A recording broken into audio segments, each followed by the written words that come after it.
ನನಗೆ ತುಂಬ ದಿವಸದಿಂದ ನನಗೆ ತುಂಬ ಆಸೆ ಇತ್ತು ಒಂದು ಮಕ್ಕಳ ಚಿತ್ರ ಮಾಡಬೇಕು ಅಂಥೇಳಿ. ಈ ಕತೆ ಬಂದಾಗ ನನಗೆ ತಕ್ಷಣ ಅವ್ರದ್ದೇ ನೆನಪಾಗಿದ್ದು ಡೈರೆಕ್ಟ್ರದ್ದು, ದಟ್ ಅವ್ರು ಚೆನ್ನಾಗಿ ಹ್ಯಾಂಡಲ್ ಮಾಡ್ತಾರೆ ಅಂತ. ಆಮೇಲೆ ಮಕ್ಕಳಿಗೆ ಎಜುಕೇಷನ್ ತುಂಬ ಇಂಪಾರ್ಟೆಂಟ್ ಆಗುತ್ತೆ. ಬಟ್ ಆದರೆ ಆ ಮಕ್ಕಳಿಗೆ, ಇವಾಗಿನ ಮಕ್ಕಳಿಗೆ ತುಂಬ ಸ್ಟ್ರೆಸ್ಫುಲ್ ಆಗಿರುತ್ತೆ. ಯಾವ ಕ್ಲಾಸ್, ಒಂದು ಚಿಕ್ಕ ಮಗುವಿಂದ ಹಿಡಿದು ದೊಡ್ಡವ್ರಿಗೂ ಅದು ಸ್ಟ್ರೆಸ್ಫುಲ್ ಆಗಿರುತ್ತೆ. ಈ ಚಿತ್ರದಲ್ಲಿ ನಾವು ಏನು ತೋರಿಸ್ತೀವಿ ಅಂದರೆ, ಆ ಸ್ಟ್ರೆಸ್ಫುಲ್ ಆಗಿಲ್ದೇ ಮಕ್ಕಳಿಗೆ ಬೇರೆ ಥರ ಯಾವ ಥರ ಪಾಠ ಹೇಳ್ಕೊಡ್ಬೋದು ಅನ್ನೋದನ್ನೇ ನಾವು ಇದರಲ್ಲಿ ಹೇಳ್ಕೊಡ್ತಾ ಇದ್ದೀವಿ. ಆ್ಯಂಡ್ ನಮ್ಮ ಮ್ಯೂಸಿಕ್ ಡೈರೆಕ್ಟರ್ ವಾಸುಕಿ ವೈಬಲ್ ಅವ್ರನ್ನ ನಾನು ನಮ್ಮ ಟೀಮ್ಗೆ ವೆಲ್ಕಮ್ ಮಾಡ್ತೀನಿ.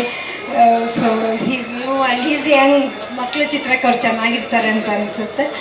ಆನಂದನ ಹೆಸರಿಟ್ಟಿದ್ದು ನನಗೆ ಈ ಚಿತ್ರಕ್ಕೆ A4 ಅನ್ನೋದು ತುಂಬ ಇಷ್ಟ ಆಯಿತು. ಅದನ್ನ ಐಡಿಯಾ ಕೊಟ್ಟಿದ್ದೆ ಡೈರೆಕ್ಟರು. ಸೊ ಆ್ಯಂಡ್ ನಮ್ಮ ಸಿಂಹ ಅವ್ರ ಬಗ್ಗೆ ನಾನೇನು ಜಾಸ್ತಿ ಹೇಳಬೇಕಾಗಿಲ್ಲ.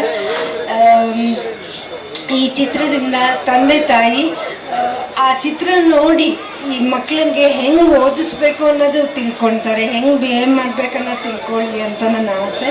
ಆಮೇಲೆ ಈ ಚಿತ್ರದಿಂದ, ಈ ಮಕ್ಕಳ ಚಿತ್ರದಿಂದ ಎಲ್ಲರೂ ಥಿಯೇಟರಿಗೆ ಬರಬೇಕು ಅಂತ ನನ್ನ ಆಸೆ. ಜನ ಎಲ್ಲ ಥಿಯೇಟರಿಗೆ ಬಂದು ಚಿತ್ರಗಳನ್ನ ನೋಡಬೇಕು. ನಮ್ಮ ಚಿತ್ರ ಮಾತ್ರ ಅಲ್ಲ, ಎಲ್ಲ ಚಿತ್ರಗಳನ್ನೂ ನೋಡಲಿ ಅನ್ನೋದು ನನ್ನ ಆಸೆ. ನಮಸ್ಕಾರ. ಸ್ವಾದಿಷ್ಟತೆಯ ಸ್ವಾದ, ತಾಜಾತನದ ಆಹ್ಲಾದ, ಉತ್ತಮ ಆರೋಗ್ಯ ಮತ್ತು ಹೆಚ್ಚಿನ ರೋಗ ನಿರೋಧಕ ಶಕ್ತಿಯ ವೃದ್ಧಿಗೆ ಈಗ ನಿಮಗೆ ಸಿಗುತ್ತಿದೆ ಉತ್ತಮ ಗುಣಮಟ್ಟದ ಪೌಷ್ಟಿಕಾಂಶ. Shri Vaidik millet health mix. ಇದು ಸಿರಿಧಾನ್ಯಗಳ ಸಂಪತ್ತು.